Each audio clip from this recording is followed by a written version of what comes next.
আসসালামু আলাইকুম ওরহমতুল্লাহি ওয়াবারাকাতুহু। আলহামদুলিল্লাহি রাব্বিল আলামিন ওয়াসসালাতু ওয়াসসালামু আলা আশরাফিল আমবিয়া ওয়াল মুরসালিন ওয়া আলা আলিহি ওয়া সাহবিহি আজমাইন ওয়া বা'দ।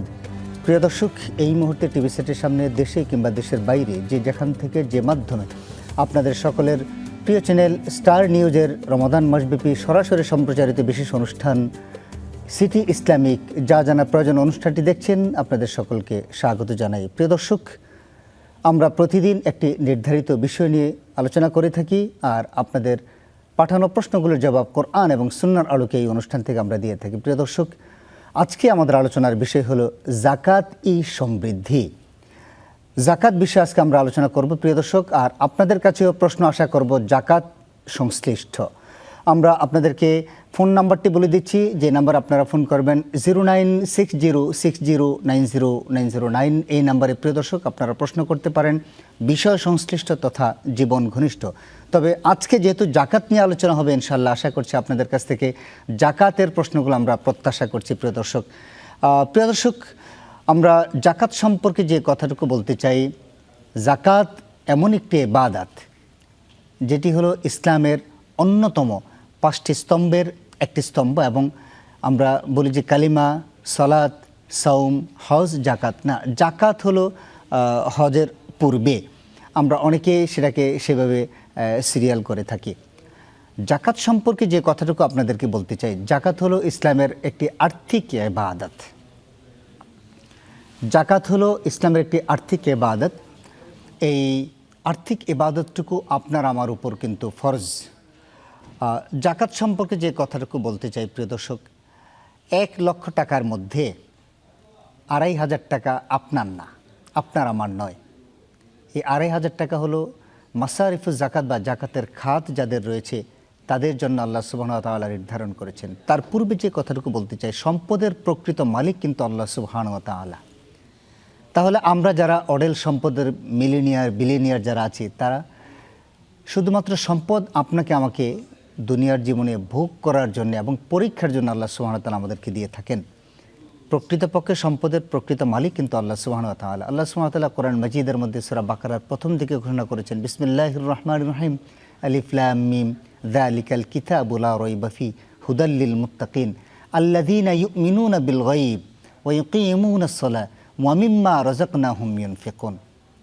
বলছে ওয়া মিম্মা রাযাকনাহুম ইউনফিকুন, মানে যা আল্লাহ সুবহানাহু ওয়া তাআলার পক্ষ থেকে তাদেরকে রিজিক হিসাবে যা দেওয়া হয়েছে সেখান থেকে তারা ব্যয় করে, তারা হলো মুত্তাকি বা তারা হলো ইমানদার।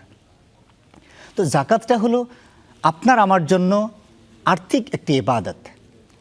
আর এই 1 লক্ষ টাকার মধ্যে 2,500 টাকা কিন্তু এই মাসারিফুজ জাকাতের মধ্যে যে 8টি খাত রয়েছে, কোরআন মাজিদ আল্লাহ সুবহানাহু ওয়া তাআলা চমৎকার করে ঘোষণা করেছেন, বিসমিল্লাহির রহমানির রহিম, ইন্নামাস সাদাকাতু লিল ফুকারাই ওয়াল মাসাকিন ওয়াল আমিলিনা আলাইহা ওয়াল মুআল্লাফাতি কুলুবিহিম ওয়া ফির রিকাব ওয়াল গারিমিনা ওয়া ফি সাবিলিল্লাহি ওয়া ইবনে সাবিল। এখানে 8টি খাত সুস্পষ্ট করে দেওয়া হয়েছে। এই 8টি খাতের মধ্যে আপনাকে জাকাত প্রদান করতে হবে। তাহলে জাকাত হলো আর্থিক ইবাদত। জাকাত সম্পর্কে যে কথাটুকু বলতে চাই, সম্পদের জাকাত যদি আমরা দিই, তাহলে সেই সম্পদের জিম্মাদারি আল্লাহর হাতে যায়। যেমন আমরা ব্যাংকে যখন লকারে কোনো টাকা রাখি, কোনো গহনা রাখি, কোনো দলিল রাখি, এই জিম্মাদারি কার থাকে? ব্যাংকের থাকে। প্রতি মাসে আমরা সে লকার বাবদ কিছু টাকা ভাড়া দিই। ভাড়া দেওয়ার কারণে সে লকারের সম্পদগুলো ব্যাংকের জিম্মায় থাকে। তেমনিভাবে জাকাত যদি আমরা 1 লক্ষ টাকার মধ্যে 1 বছর পূর্ণ হওয়ার পরে যারা 2,500 টাকা জাকাত দিই, সে জাকাত দেওয়ার পরে সেই বাকি 97,500 টাকা আল্লাহর জিম্মায় থাকে। বিলিভ ইট অর নট, আপনারা বিশ্বাস করুন আর নাই করুন, যে এই জাকাত যারা দেন তাদের সম্পদে তুসরুপ হয় না, তাদের সম্পদ অপচয় হয় না, তাদের সম্পদ পবিত্র থাকে, তাদের সম্পদগুলো দিনের দিন বৃদ্ধি পেতে থাকে। জাকাত হলো চুলের মতো। আমাদের মাথায় যে আমরা চুল দেখতে পাই, আমরা যখন চুল কাটি সেটা কি ছোট হয় না, আবার আরও বড় হয়? চুল যতটুকু কাটবেন তারপরে কিন্তু চুলটা কিন্তু বড় হতে থাকে। পুকুর যখন আমরা কাটি, মাটি কাটার পরে পুকুর যত কাটবেন তত কি হবে? বড় হবে। পুকুর কাটলে কিন্তু ছোট হয় না। তেমনিভাবে ওলামায়ে কেরামগণ জাকাতকে পুকুর এবং চুলের সাথে মানে একটি উদাহরণ দেওয়ার চেষ্টা করেছেন। তাহলে আমরা কেন জাকাত দেব? আমরা জাকাত দেব হলো আমাদের সম্পদকে পবিত্র করার জন্যে। আমরা জাকাত দেব আমাদের সম্পদ বৃদ্ধির জন্য। আজকে আমাদের আলোচনার বিষয় হলো জাকাতই সমৃদ্ধি। আসলে জাকাত সমৃদ্ধি। আপনি আমি মাস শেষে অনেক টাকা ইনকাম করি, 10 লাখ টাকা ইনকাম করি, মাস শেষে টাকার বরকত পাই না।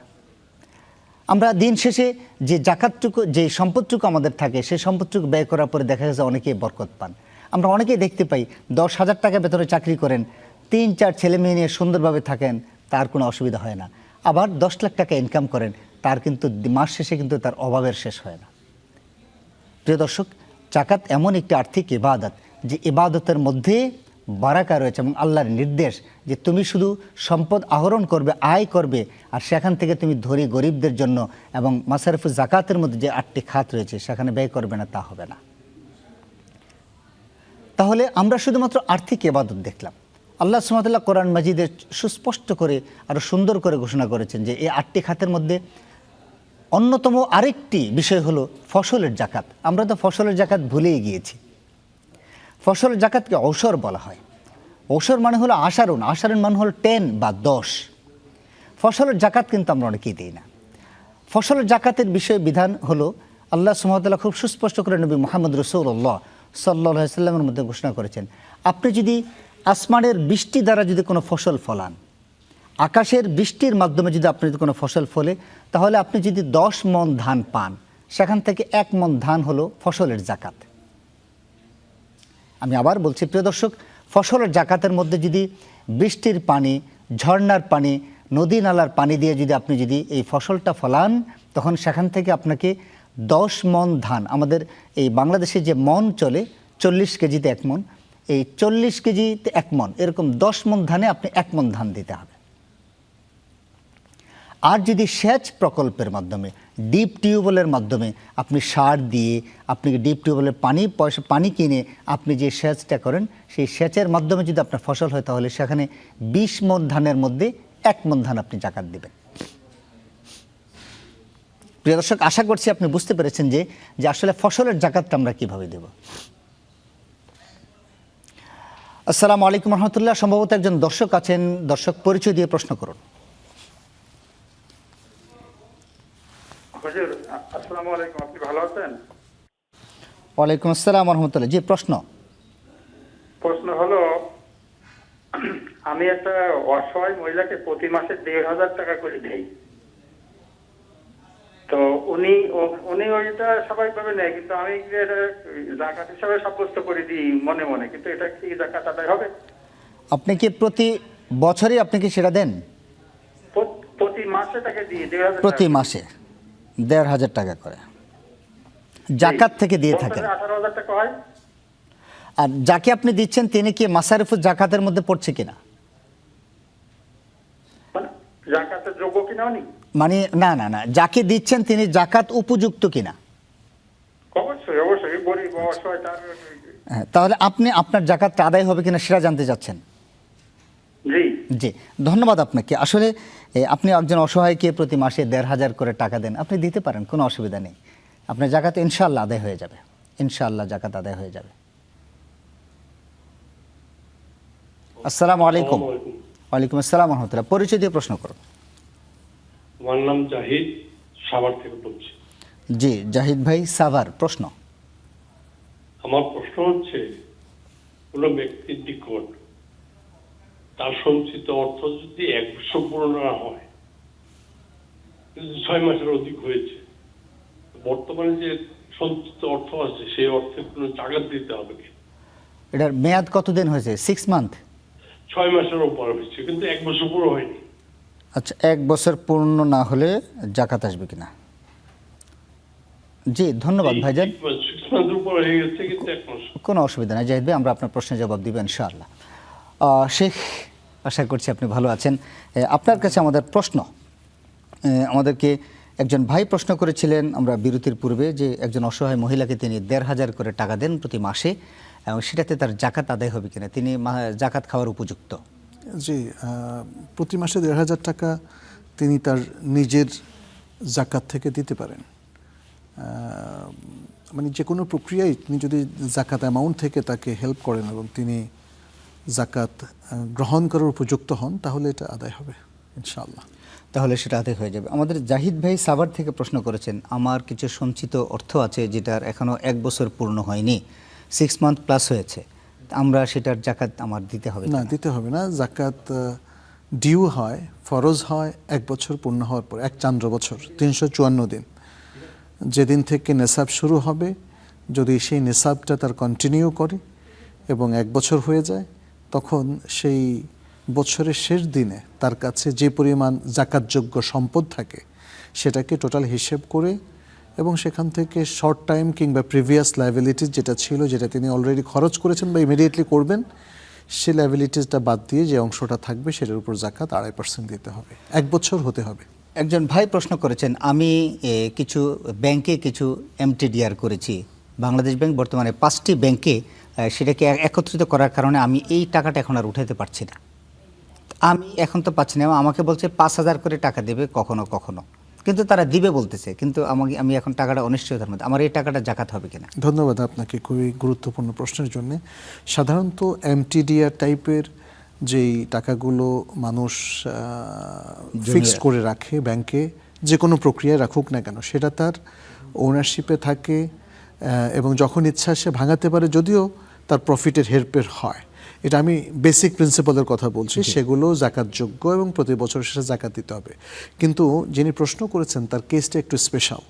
তিনি বলেছেন সম্মিলিত ইসলামী ব্যাংক যে 5টা ব্যাংক নিয়ে হয়েছে, সে ব্যাংকগুলো এখন একটা অনিশ্চয়তার মধ্যে আছে এবং যারা এমটিডিআর করেছেন তারা ভাঙাতে পারছেন না, তুলতে পারছেন না। ইভেন যাদের ডিপোজিট আছে তারাও মাসে হয়তো 5,000 বা একসাথে 5,000 করে তুলতে পারছেন। ফলে তার হোল অ্যামাউন্টের উপর জাকাত আসবে কিনা, এটা হচ্ছে তাদের প্রশ্ন। এর উত্তর হলো, এখানে তিনি যে পরিমাণ টাকাটা এখন তুলতে পারেন সেটা আমরা দেখব। বছরের শেষ দিন পর্যন্ত যে পরিমাণ টাকা তিনি তুলতে পারেন তার জাকাত ইয়ারের শেষ দিন পর্যন্ত, সেগুলো জাকাতযোগ্য। আর যেগুলো তিনি তুলতে পারছেন না সেগুলো কিন্তু এখন রেস্ট্রিক্টেড হয়ে গেছে। এটাকে অনেকটা রেস্ট্রিক্টেড ফান্ড বলা হয়, যেগুলো তার পূর্ণ ওনারশিপে নাই। যখনই কোনো টাকা আমার পাওনা আছে বাট পাওয়ার ব্যাপারে অনিশ্চয়তা দেখা দেয়, এই টাকাটা ফুল ওনারশিপ হারায়।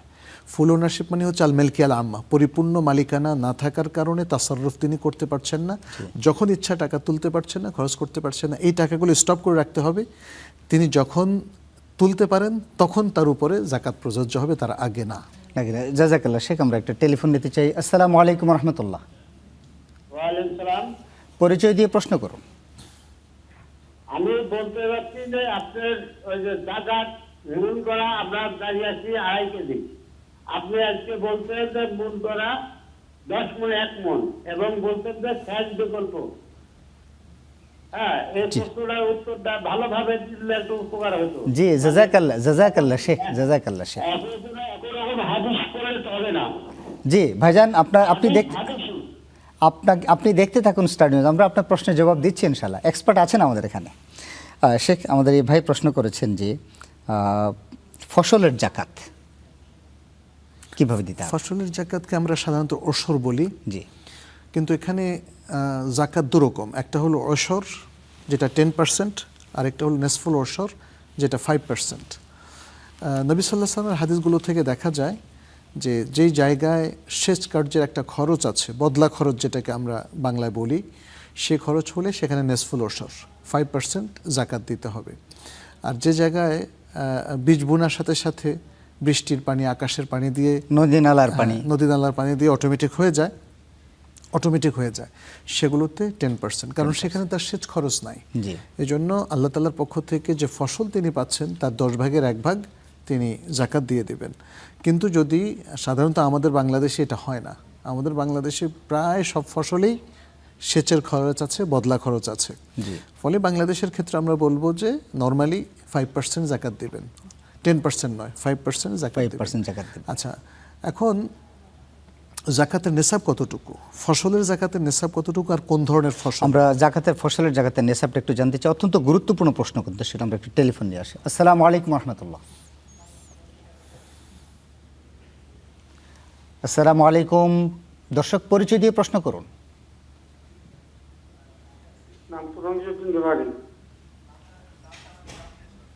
জি, পরিচয় দিয়ে প্রশ্ন করুন। আমার প্রশ্ন হলো, আমার নামে একটা রোগ আছে, এটা প্রস্রাব হয় সবসময়। হ্যাঁ, প্রস্রাব হয় সবসময়। নরম সুস্থ পড়তে পারি না। জি। কি করবো? জি, সালাত পড়তে পারেন। চমৎকার প্রশ্ন এবং জীবন ঘনিষ্ঠ প্রশ্ন। প্রিয় দর্শক, আপনি দেখতে থাকুন স্টার নিউজ, আমরা আপনার এই মূল্যবান প্রশ্নের জবাব দিবেন ইনশাআল্লাহ। শেখ, তাহলে এই ফসলের জাকাতের বিষয়ে আপনি যেটা বলছিলেন, বাকি কথাটুকু আমরা শুনতে চাই। যে আমরা বলছিলাম ফসলের জাকাতের নেশাব কতটুকু। জি নেশাবের ব্যাপারে বিভিন্ন মত পাওয়া যায়। একটা মত হচ্ছে 25 মণ বা তার একটু বেশি, আর আরেকটা মত হচ্ছে 17 মণ বা তার কাছাকাছি, কাছাকাছি। 16 মণ প্লাস। তো আমরা এখানে যদি 16 মণ প্লাসকে 17 মণই ধরি, যেহেতু এটা আমরা নিচেরটাই যদি আমরা ধরি জি, জি। সেটা সতর্কতামূলক হয় বেশি, 25 মণ নয় বরং 17 মণটা যদি আমরা ধরি, তাহলে কোনো ব্যক্তির যদি এক ফসলই মানে যখনই সে ফসল করে সেটা 17 মণে পৌঁছে, তখন তাকে ওষুধ দিতে হবে। সেটা হলো নিসাব, সম্পদের নিসাব। জি, তাকে ওই যে 5 ভাগের 1 ভাগ দিতে হবে, যেহেতু সেখানে সেচ কার্য বা বদলা খরচ আছে। জি আর যদি 2 ফসল হয় তাহলে বছরে একাধিকবার তাকে জাকাত দিতে হবে। এটা কিন্তু ওই টাকার টাকার জাকাতের সাথে মতো না। সম্পৃক্ত না, এক বছরের পূর্ণ শর্ত না। টাকা বা ব্যবসায়িক সম্পত্তির মধ্যে হলো অ্যানুয়াল, বছরে একবার। জি। কিন্তু ফসলের মধ্যে প্রত্যেক ফসলে একবার। ফসলে। জি, তাহলে যদি 3 ফসল হয় একটা জমিতে, তাহলে 3 বার তাকে ওসর জাকাত দিতে দিতে হবে। হবে। আমরা এটার গুরুত্বটা আমরা একটু জানবো। আরেকটা টেলিফোন দিয়ে আসি আপনার কাছে। আসসালামু আলাইকুম রহমতুল্লাহ। ওয়ালাইকুম সালাম ওয়া রাহমাতুল্লাহ। আসসালামু আলাইকুম ওয়া রাহমাতুল্লাহ। জি, দর্শক পরিচয় দিয়ে প্রশ্ন করুন। আমার বাড়ি সিরাজগঞ্জ। আমি একটা প্রশ্ন করতেছি যে আমাদের ওই মসজিদে 5 জানা নামাজ হয়, হুজুর সাহেব উনি ওযু বাড়ায়, কিন্তু বলেগা ওই পায়ের পানিটা মানে সবকিছু ঠিক আছে, কিন্তু পায়ের পানিটা কি বল ঠাইসা, মানে পাপ বল ঠাইসা, মানে পায়ের উপর পানি দেয়, ওখানে আর হাত লাগায় না। মানে এই হাত লাগানটা কি সঠিক, না ওই পানিটা সঠিক? মানে উনি হাত লাগায় না, পায়ে আর হাত লাগায় না, 2 পাও দিয়ে ডলে ওযু বানায়। জি, ধন্যবাদ দর্শক আপনাকে। শেখ, আমরা কথা বলছিলাম ফসলের জাকাত সম্পর্কে। আমাদের তো আমরা বেমালুম, আমরা এটার উপর একেবারে উদাসীন। এটার গুরুত্ব এবং প্রয়োজনীয়তা আপনার কাছে শুনতে চাচ্ছি। ফসলের জাকাত আর সম্পদের জাকাত দুটোই ফরজ, অতএব গুরুত্ব সেম। আমরা সম্পদের জাকাত যেমন অ্যানুয়ালি 2.5% দেই নেশাব পরিমাণ হলে, আর ফসলের জাকাতও নেশাব পরিমাণ হলে এখানে 5% দিতে হবে যদি সেচ কার্যের খরচ তিনি করেন, অথবা না করলে তখন 10% দিতে হবে। আর এখানে ফসলের জাকাতের ক্ষেত্রে আরেকটা ব্যাপারেও আমরা একটু দৃষ্টি আকর্ষণ করব, সেটা হচ্ছে যে ফসলগুলো স্টক করা যায়, যেমন চাল, গম, যব, ভুট্টা, ধান, এই টাইপের জিনিসগুলো, এগুলো হচ্ছে ওসরের বিধান। আর যেগুলো পচনশীল, যেমন লাল শাক, পুঁই শাক কিংবা শাকসবজি টাইপের যেগুলো, ফলমূল, এগুলো কিন্তু 2 রকম। এক, গৃহস্থের খাওয়ার জন্য হয়তো দেখা গেল 17 মণ হয়ে গেছে, তবুও এগুলোতে জাকাত হবে না, কারণ তিনি এগুলো নিজে খেয়ে বাকিগুলো বন্টন করে দেবেন। জি, বুঝতে পেরেছেন? আর যদি তিনি ব্যবসার জন্য করেন তাহলে ব্যবসায়িক জাকাত।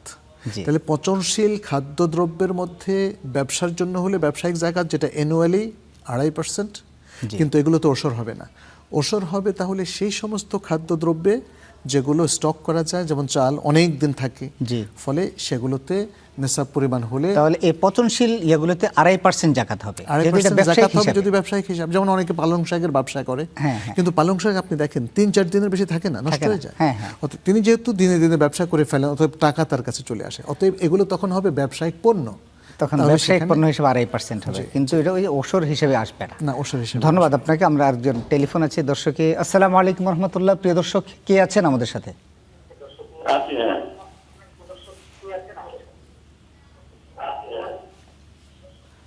প্রশ্ন করুন।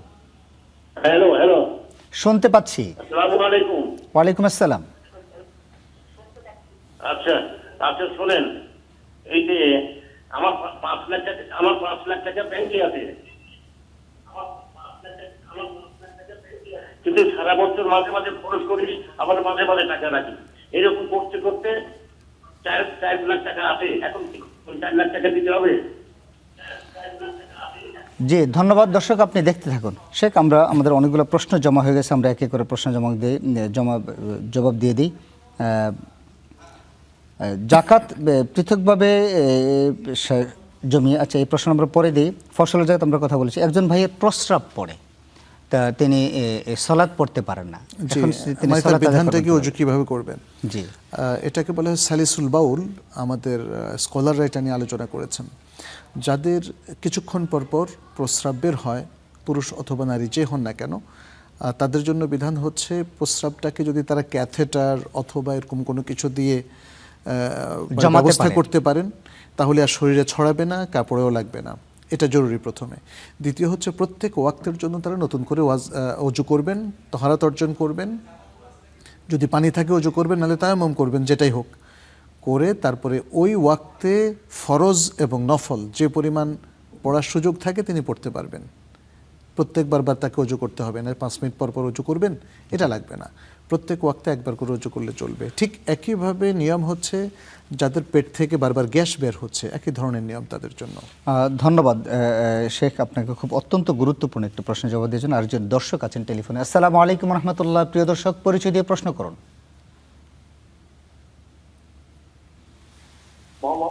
আসসালামু আলাইকুম। ওয়ালাইকুম আসসালাম। আমি মোহাম্মদ সিরাজুল হক, জি জামালপুর থেকে বলছি। জি, প্রশ্ন।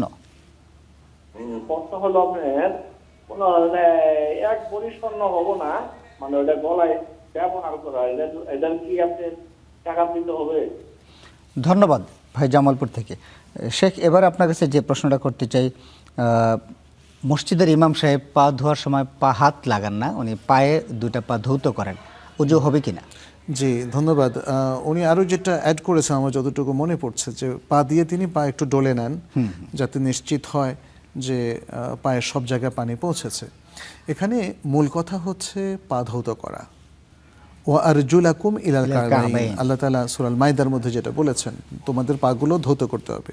পা ধৌত করা মানে হচ্ছে পায়ের গোড়ালি পর্যন্ত প্রত্যেকটা জায়গায় পানি পৌঁছানো নিশ্চিত করা। জি, এটা যে কোনো প্রক্রিয়া হতে পারে, কোনো সমস্যা নেই, কিন্তু পৌঁছলো কিনা এটা হচ্ছে বড় কথা। এখন মানুষ যদি হাত লাগায় তাহলে এটা নিশ্চিত হয়ে যায় বেশি, আর যদি তিনি এক পা দিয়ে আরেক পাকে মাড়িয়ে মোটামুটি নিশ্চিত করেন তাহলেও এটা তার হয়ে যাবে। এখানে ব্যাপারটা এমন নয় যে হাত লাগাতেই হবে বিষয়টা অথবা পা লাগাতেই হবে, এমন নয়। যদি পা ডুবিয়েও কোথাও পুকুরের মধ্যে পা ডুবিয়ে যদি তার পাটা ধৌত হয়ে যায়, কোনো অংশ মানে confirm করে। শুকনো না থাকে, এটা কনফার্মড হয়, তাহলে তার নামাজ হয়ে যাবে। এখানে নবী সাল্লাল্লাহু আলাইহি ওয়াসাল্লাম যেমন এক সাহাবাকে বলছিলেন যে তার পায়ের একটা জায়গায় শুকনা আছে, তিনি তখন বলছেন ওয়াইলুল লিল আকাব, যারা পায়ের গোড়ালি পরিষ্কার মানে ধৌত করে না তাদের জন্য ধ্বংস। তাইলে খুব ভয়ঙ্কর একটা কথা। জি জি, মানে তার মানে তার পা, মানে যে কোনো উপায় হোক তার পাটা ধৌত করা হলেই হলে, ও আরজুলাকুম ইলাল পাটা কাবাইন, পুরোটা ভিজতে হবে, এটা নিশ্চিত করতে হবে। এটা নিশ্চিত করতে হবে। একজন ভাই বলছেন যে আমার 5 লাখ টাকা থেকে উঠাচ্ছি খরচ করছি 4 লাখ টাকা আছে, আমার জাকাত দিতে হবে, তাকে বছরের শেষে 4 লাখ টাকারই জাকাত দিতে হবে, 5 লাখ টাকার না। 4 লাখ টাকার 10,000 টাকা আসে জাকাত। জি, জাযাকাল্লাহ শেখ। সিরাজগঞ্জ থেকে আমাদের একজন ভাই প্রশ্ন করেছেন, 1 ভরি স্বর্ণ আসে, ব্যবহৃত স্বর্ণ, জাকাত আসবে কি না, এক ভরি তো এটা নিসাব না। কিন্তু যদি কারো কাছে, কোনো পুরুষের কাছে, যেমন ধরে নিলাম 1 ভরি স্বর্ণ আছে, আবার তার কাছে 2-2.5 লাখ টাকা আছে বা 1 লাখ টাকা আছে, তাহলে তার উপর জাকাত হবে, তার উপর জাকাত হয়ে যাবে। শেখ, এবার আমরা যে কথাটুকু বলতে চাই, একজন ভাই প্রশ্ন করেছেন যে আমি আমার জাকাতের টাকাগুলো একসাথে করে আলাদা একটা ফান্ডে রাখি, ফান্ড থেকে সেখান থেকে আমি চিকিৎসা এবং শিক্ষা অন্যান্য খাতে আমি ব্যয় করে থাকি, যারা মাসারুফ জাকাতের মধ্যে করতে পারি। এই টাকাটা 1 বছর পার হয়ে গেলে সেটা সে ফান্ডে যদি আলাদা থাকে তাহলে সেটা হবে কিনা জানবো একটা টেলিফোন নিয়ে। আসসালামু আলাইকুম রহমতুল্লাহ। কে আছেন দর্শক আমাদের সাথে? পরিচয় দিয়ে প্রশ্ন করুন। আসসালামু আলাইকুম। ওয়ালাইকুম আসসালাম। প্রশ্ন।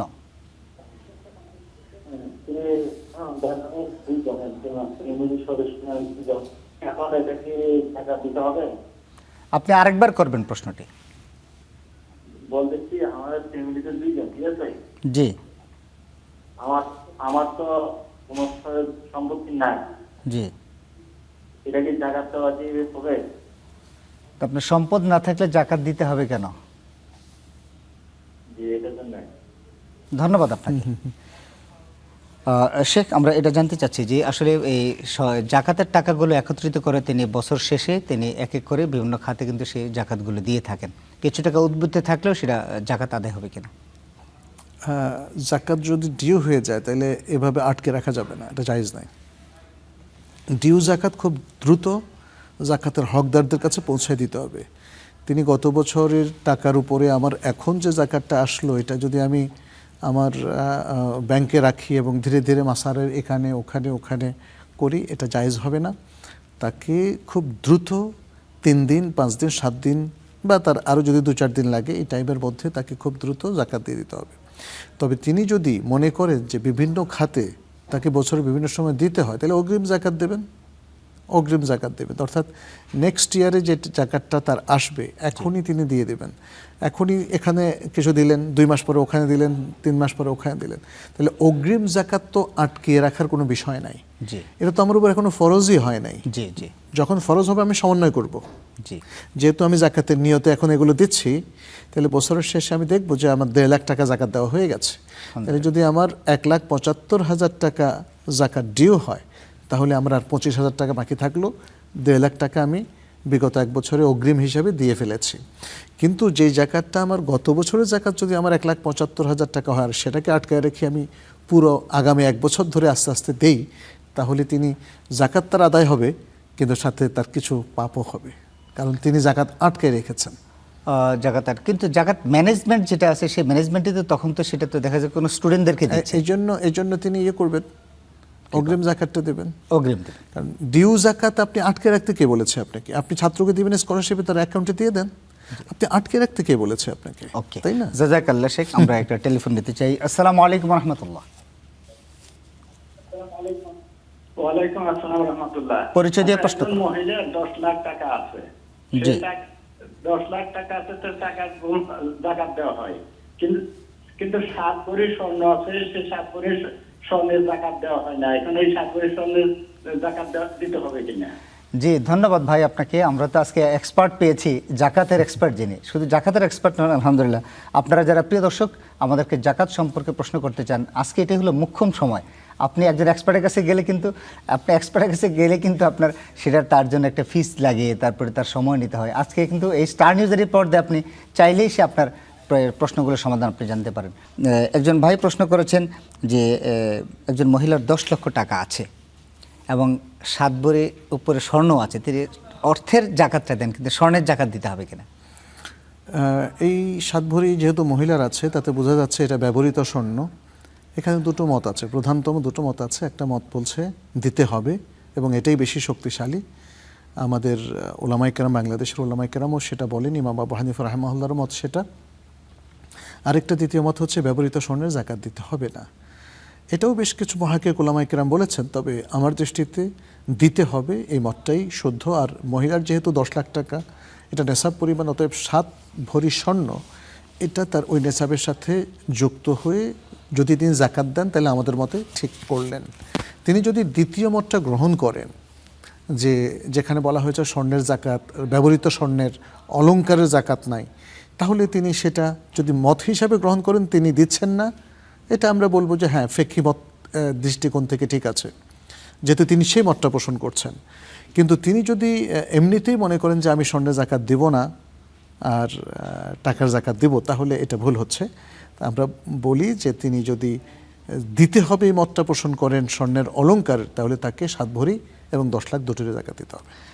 জাযাকাল্লাহ শেখ। আমরা এবারে জানতে চাচ্ছি ব্যবসার জাকাত। একজন ভাই মুদি দোকানদার, তিনি কিভাবে ব্যবসার জাকাতের হিসাব করবেন?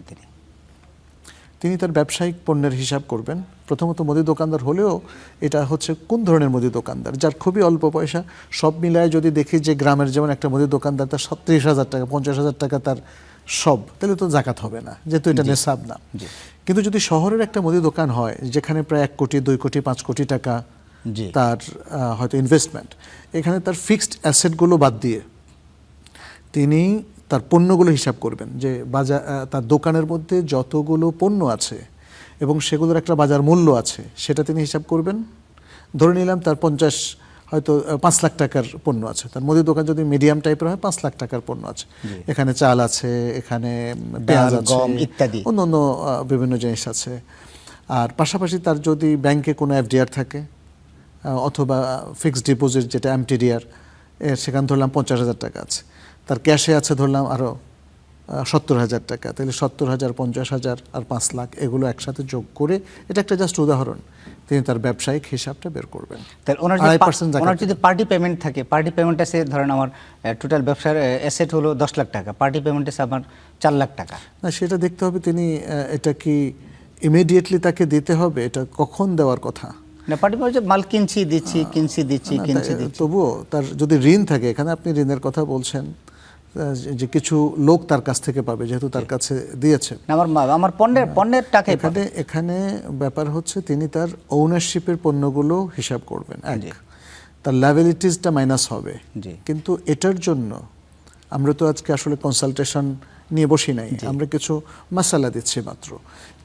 আমি তাকে পরামর্শ দিব, তিনি যত ক্ষুদ্র ব্যবসায়ী হন না কেন তাকে বলবো প্লিজ আপনি জাকাত কনসালটেন্সি নেন, যে কোনো জাকাত এক্সপার্ট থেকে। এখন আমাদের দেশে অনেকগুলো জাকাত কনসালটেন্সি ফার্ম আছে, আমাদের তাইব একাডেমিও একটা চমৎকার ফার্ম, সেখানে এক্সপার্ট।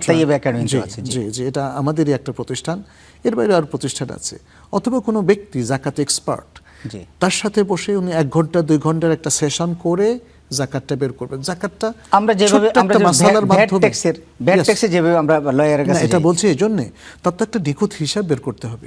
আমাদের আজকের এই ডিসকাশন থেকে তো উনি কোনো একটা ভালো রেজাল্ট পাবেন না। উনি হয়তো এটা হারাম, এটা জায়েজ, এটা ওকে, এটা তাকে জাকাত দিতে হবে, এতটুকু তিনি জানতে পারবেন। জাযাকাল্লাহ। আমরা আরেকটা টেলিফোন নিতে চাই। আসসালামু আলাইকুম ওয়া রাহমাতুল্লাহ, পরিচয় দিয়ে প্রশ্ন করুন। জাফর শিকদার নওগাঁ থেকে বলছিলাম। জি জাফর ভাই, প্রশ্ন হলো আমি সরকারি একজন কর্মচারী ছিলাম, আমি রিটায়ারমেন্টে কিছু টাকা পাইছি, ওর টাকা 50 লক্ষ টাকা আমার ব্যাংকে পরিবার সঞ্চয়পত্রে বিনাশে পেনশন সঞ্চয়পত্র করে না, পেনশন সঞ্চয়পত্র। এখন এই পেনশন সঞ্চয়পত্রে পুরা জাকাত দিতে হবে না, লভ্যাংশ করে জাকাত দিতে হবে, এটা আমার ধন্যবাদ আপনাকে, গুরুত্বপূর্ণ প্রশ্ন করেছেন জাফর শিকদার ভাই নওগাঁ থেকে। পেনশনের জাকাত দিতে হবে? পুরোটা দিতে হবে। উনি যেটা ক্যাশ যেটা এখন তার জমা আছে ব্যাংকে, তার 50 লক্ষ টাকার উপরও জাকাত দিতে হবে। লভ্যাংশটা তো তিনি তুলে খরচ করে ফেলতেছেন, যেটা খরচ হয়ে যাচ্ছে তার উপর জাকাত নেই। কিন্তু লভ্যাংশটাও যদি তার অ্যাড হয়, মূলের সাথে লভ্যাংশটা যদি অ্যাড হয়ে থাকে এবং উনি তুলে খরচ না করেন, তাহলে সবটার জাকাত দিতে হবে, পুরোটার। মানে লভ্যাংশ সহ যোগ করে তারপরে জাকাত। একজন ব্যক্তির আমাদের অনেক ভাই বোনদেরকে আমি বলবো মানে তাদেরকে একটু সচেতন করার জন্য, সেটা হচ্ছে যে অ্যামাউন্টটা ক্যাশ ব্যাংক অথবা নিজের হাতে যেখানে থাকুক না কেন, পুরোটার উপর আমাকে জাকাত দিতে হবে। ঠিক তেমনি স্বর্ণ, যেমন অনেকে মনে করেন 7.5 ভরির উপরের যেটা সেটা জাকাত দিতে হবে আর বাকি 7.5 ভরি জাকাত দিতে হবে না, এটা ভুল। 7.5 ভরি হলে অথবা তার চেয়ে বেশি যখন নেশাব হয়ে যাবে তখন হোল জিনিসটার উপরই আমাদেরকে জাকাত দিতে হবে। জি জি, মানে শুধু 7.5 ভরির উপর আমার 1 ভরি আছে, 1 ভরি স্বর্ণের জাকাত না, এক্স্যাক্টলি পুরোটাই 7.5 ভরির সাথে আরো 1 ভরি 8 ভরি স্বর্ণের জাকাত। জি ঠিক। আমাদের যে ভাই বললেন যে 50 লাখ টাকার লভ্যাংশের উপর জাকাত নাকি হোলটার উপর জাকাত, উত্তর হচ্ছে হোলটার উপর জাকাত, মানে লভ্যাংশ সহ প্রফিট সহ সেটার উপর জাকাত দিবেন যদি প্রফিটটা খরচ না হয়। জি জি, ধন্যবাদ শেখ। আমরা খুব জাকাতের খাতগুলোর মধ্যে আমরা দেখতে পাই অমুসলিমদেরকে জাকাত দেওয়া যাবে কি?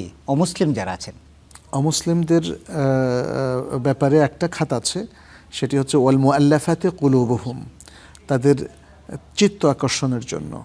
তো তাহলে সকল অমুসলিমের ক্ষেত্রে এটা প্রযোজ্য নয়, এটা শুধু সেই সকল অমুসলিমের ক্ষেত্রে প্রযোজ্য যারা হয়তো ইসলাম গ্রহণের জন্য প্রস্তুত হয়ে আছে কিন্তু ভাবছে টাকা পয়সা কোত্থেকে আসবে, কিভাবে সংসার চালাবে, কিভাবে জীবন চালাবে।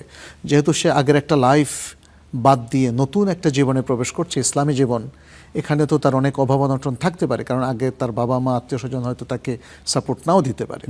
এটা একটা বিষয়। আর সেকেন্ড হচ্ছে যারা অলরেডি ইসলাম মাত্র গ্রহণ করেছে, তারাও আসলে এখন আর নও-মুসলিম না, এখন তারা অমুসলিম না কিন্তু এখন নও-মুসলিম, তাদেরকেও দেওয়া যায়। মুআল্লাফাতে কুলুব এই দুটো শ্রেণীকে অন্তর্ভুক্ত করেছে।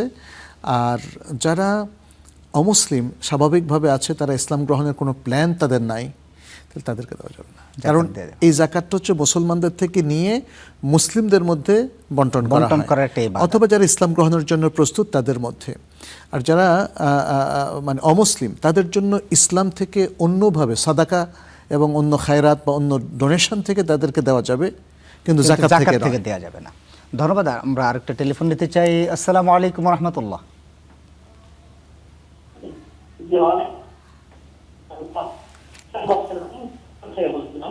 জি,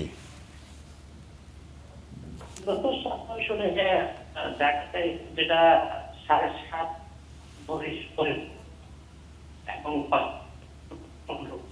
এই পরিমাণ বর্তমানে আমরা আরেকবার আপনার প্রশ্নটা শুনতে চাই। দর্শক, আপনার প্রশ্নটা কেটে কেটে আসছে, আপনি কি আরেকবার একটু কাইন্ডলি করবেন? আমি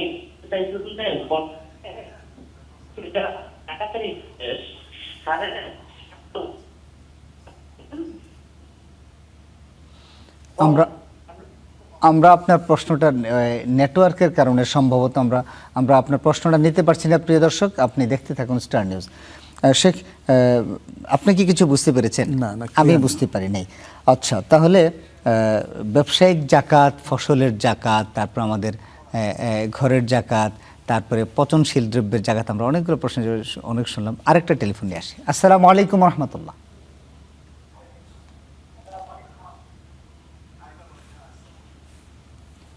দর্শক কে আছেন আমাদের সাথে, পরিচয় দিয়ে প্রশ্ন করুন। আমি মিরপুর থেকে সুরাইয়া বলছি। জি, মিরপুর থেকে। বোন, প্রশ্ন। হ্যাঁ, সুরাইয়া। আমি জানতে চাচ্ছি, আমার মেয়ে মারা গেছে, তার কিছু গয়না আমার কাছে সঞ্চিত আছে। তার ছেলে এতদিন লেখাপড়া করতে, ছোট ছিল, এখন সে বড় হয়েছে, চাকরি পাইছে, 2-3 মাস হয়েছে। এখন কি আমি ওই গয়নার জাকাতটা দিব? সেটা আগে আমার দেওয়া উচিত ছিল। পরিমাণ কত? পরিমাণ 8-9 ভরি হবে। ওকে, ধন্যবাদ আপনাকে।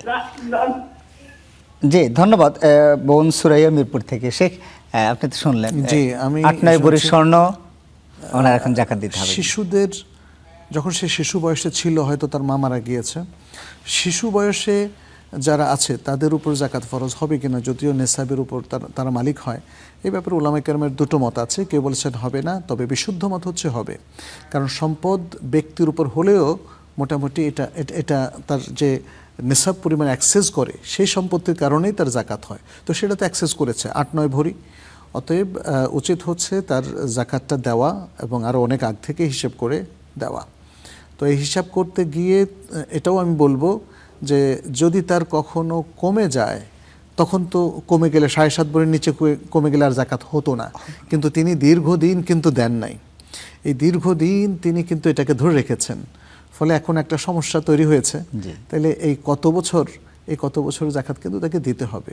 তো এই ব্যাপারে আমি তাকে বলবো যে কোনো একজন এক্সপার্টের সাথে বসে এই ছেলের আরও যে সম্পত্তি ছিল সবগুলো হিসেব করে অ্যাজাম করে ওনারা দেবেন, আর ভবিষ্যতের জন্য এখন থেকে নিজেকে কারেক্ট করে নেবেন এবং সবসময় জাকাত দেওয়ার। তার মানে একজন কনসালটেন্টের কাছে আসলে গেলে এই বিষয়টা আরো সবচেয়ে বেশি ক্লিয়ার। আমরা জাকাত এক্সপার্ট, আমি বলবো না কনসালটেন্ট, একটা শুনতে অনেক বড় কিছু শোনায় যে অনেক টাকা পয়সা কি তাকে দিতে হয় কিনা, কিন্তু আসলে একজন এক্সপার্ট, একজন সিরিয়াস স্কলারের কাছে গেলে হবে, তিনি জাকাত এক্সপার্ট, একজন জাকাত ম্যানেজমেন্ট বোঝেন। জি, ধন্যবাদ। আমরা আরেকটা টেলিফোন নিতে চাই। আসসালামু আলাইকুম রহমতুল্লাহ। ওয়ালাইকুম আসসালাম ওয়া রাহমাতুল্লাহ। পরিচয় দিয়ে প্রশ্ন। জাহিদ বলছি, সাভার থেকে। জাহিদ ভাই, সাভার, প্রশ্ন। আমার প্রশ্নটা হচ্ছে, একজন মুসলিমের ছেলে সন্তানকে যদি সুন্নতে খতনা না করে, তাহলে কি মুসলিম হিসেবে গণ্য হবে? ধন্যবাদ। সম্ভবত আরেকজন দর্শক আছেন আমাদের সাথে। আসসালামু আলাইকুম রহমতুল্লাহ। ওয়ালাইকুম সালাম ওয়া রাহমাতুল্লাহি ওয়া বারাকাতুহু। পরিচয় দিয়ে প্রশ্ন। আমি মনির হোসেন, কক্সবাজার থেকে বলছিলাম। জি, মনির ভাই, প্রশ্ন। আমি একটা ফার্মাসিউটিক্যালসে জব করি। আমি হচ্ছি মুসলিম, কিন্তু অনেক সময় দেখা যাচ্ছে আমাদের যে হিন্দু কেমিস্টরা আছে, ওরা হচ্ছে বিভিন্ন পূজার সময় আমাদের কাছে চাঁদা চায়, কিন্তু আসলে চাঁদাটা আমি আসলে অনিচ্ছা শর্তে কিন্তু অনেক সময় দিতে হয়। এটাতে আসলে আমরা আসলে যেহেতু একটা কোম্পানিতে জব করি, সেক্ষেত্রে আসলে এই দেওয়াটা কিন্তু আমাদের অনিচ্ছা সত্ত্বেও হওয়াতেও এটার জন্য কি আমাদের কোনো গুনাহ হবে কিনা, যেহেতু তারা একটা বিধর্মী। ধন্যবাদ আপনাকে। শেখ, এবার আপনার কাছে যে প্রশ্নটা রাখতেছি, আমাদের জাহিদ ভাই সাভার থেকে প্রশ্ন করেছেন, সুন্নতে খাতনা না করলে তার কোনো গুনাহ হবে কিনা। না, কিন্তু এটা খুব বড় ধরনের সুন্নাহ, যেহেতু নবী সাল্লাল্লাহু আলাইহি ওয়াসাল্লাম মিনাল ফিত্র 5টা জিনিস উল্লেখ করেছেন, আবার 10টা জিনিস উল্লেখ করেছেন, তার মধ্যে ইখতিতান মানে খতনা করা। তো আমাদের মুসলিমদের জন্য খতনা করাটা একটা বড় ধরনের সুন্নাহ, যেটা নবী সাল্লাল্লাহু আলাইহি ওয়াসাল্লাম অ্যাপ্রিশিয়েট করেছেন। অতএব আমাদের করা উচিত, কিন্তু কোনো কারণে যদি মিস হয়ে যায় তাহলে এটা এটা পাপের কারণও হবে না আশা করা যায় ইনশাল্লাহ, এবং সে এই কারণে অমুসলিমও হবে না। কিন্তু মেডিকেল সায়েন্স তো এটার অনেক অনেক বেনিফিটসগুলো বলেছেন। হ্যাঁ, সেটা তো মেডিকেল সায়েন্সের ইস্যু, তারা অবশ্যই বেনিফিট থাকবে, যেহেতু ইসলামের সুন্নাহ, জি। এটা তো ক্ষতিকারক হতে পারে না। জি জি, জাযাকাল্লাহ শেখ। আমাদের মনির ভাই প্রশ্ন করেছেন, আমার হিন্দু কলিগ আছেন, হিন্দুদের বিভিন্ন উৎসবের সময় তাদেরকে চাঁদা দাবি করেন এবং তাদেরকে চাঁদা দিতে বাধ্য করা হয়, গুনাহ হবে কিনা? তিনি যদি কোনো ধর্মের লোকদেরকে হয়তো তার কাছে এসেছে কোনো সাহায্য সহযোগিতার জন্য, তিনি সেটা করতেই পারেন, কিন্তু একজন মুসলিম হিসাবে তার কর্তব্য হচ্ছে নিজের ধর্মীয় আচারগুলোকে প্রতিষ্ঠিত করা এবং অন্যের ধর্মীয় আচার আচরণ প্রতিষ্ঠিত করার জন্য তিনি সহায়তা করবেন না, এটাই হচ্ছে বেসিক প্রিন্সিপাল। এখন তিনি যেহেতু বাধ্য হচ্ছেন পূজা মণ্ডপ তৈরিতে তিনি সহায়তা করছেন, তাহলে এইটা ইসলামিকলি আসলে সাপোর্টেড না। যেহেতু একজন মুসলিম তার নিজের ধর্ম পালন করবেন এবং সেই ধর্ম পালনেই তিনি হেল্প করবেন, আর অন্য ধর্মের লোকেরাও তাদের উচিত হচ্ছে তাদের ধর্মীয় বিষয়গুলো, যেহেতু প্রত্যেক ধর্মের নিজ নিজ কাছে পবিত্র জিনিস, তাহলে তারা তাদের পবিত্র সোর্স থেকেই তারা অর্থ আহরণ করবেন। কিন্তু এখন তো আসলে এই যুগে আমরা যেটা দেখি, মানুষ হালাল হারামের আর বাছ বিচার করে না, এটা মুসলিমরাও অনেকে করে না, হিন্দুরাও করে না। যে যে সোর্স থেকে টাকা উঠাতে পারে তারা সর্বাত্মক চেষ্টা করে। এখন তো চান্দার যুগ, তো আল্লাহ মাফ করুক আমাদেরকে, তো আল্লাহ মাফ করুক। আমরা বলবো যে আমাদের সকল মুসলিম ভাই বোনদেরকে বলবো এবং সকল মানুষকে বলবো, বাংলাদেশবাসীকে, ভাই আমরা পবিত্র রিজিক যেন আহরণ করি, চাঁদা বা এই টাইপের যেটা অনৈতিক এরকম কোনো ইনকামে যেন আমরা না যাই এবং প্রত্যেকে নিজ নিজ ধর্মের পবিত্রতা অক্ষুণ্ণ রাখি। জাযাকাল্লাহ শেখ, আজকে অনেকগুলো প্রশ্নের জবাব দিলেন, আল্লাহ আপনাকে জাযায়ে খায়ের দান করুন এবং সুস্থ এবং নেক হায়াত দিন। বারাকাল্লাহ ফিকুম। প্রিয় দর্শক, এই ছিল আমাদের আজকের আয়োজন। আমরা চেষ্টা করেছি অল্প সময়ের মধ্যে জাকাত বিষয়ক বেশ কিছু প্রশ্নের জবাব আপনাদেরকে জানানো, আমরা নিজেরাও জানার চেষ্টা করেছি। প্রিয় দর্শক, অল্প সময় আসলে জাকাত সম্পর্কে বিস্তারিত আলোচনা করা কঠিন। আমাদের বাংলাদেশে এখন অনেকগুলো জায়গায় জাকাত সেন্টার অথবা জাকাত এক্সপার্ট রয়েছেন। আমি যদি আমরা এই ইবাদতটাকে প্রপার করতে চাই, তাহলে আসুন না আমরা যে কোনো এক্সপার্টের কাছে আমরা জেনে নেই আমার সম্পদের জাকাত, ব্যবসার জাকাত, ফসলের জাকাত কীভাবে দিতে হবে।